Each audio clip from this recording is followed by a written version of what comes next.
So, I finally dropped in my dry shaft shop 1500 horsepower 32mm 300M drive shafts. In as obviously there's plenty of clearances around, reasonably tight to here, but effectively we're about reasonably tight to there with the bolts, but they've still got about 4mm clearance, so that's fine. Problem, I did have a problem with these lovely nice big boots, which would have preferred to have run. I didn't have room for it. The push rod was rubbing against the boots, not something I'd thought about. I'd drawn the dry shaft in CAD on the sim, but I hadn't done the boot. I hadn't thought about the dry shaft boot. And yes, it was too long this way and basically touching, because obviously this is quite a large diameter here. It was actually touching about almost all three of three of these things.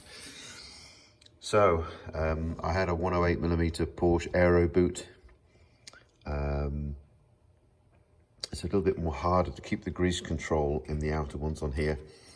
You do have to, the trick I found before is remove the air vent from here, because there's two little pieces of rubber on the inside of this. Remove those so there is no vent, and silicone this to that. That's about the only way to keep the grease in here. I've done it on previous cars that I've used the Aero boot on, so I'll have to do that. But it does mean now that I have clearance for the drive shaft, which is great. So I didn't have much space to move the drive shaft out because the shaft, I'll think of it in a minute, the push rod would hit the wishbone. So this clearance here disappears.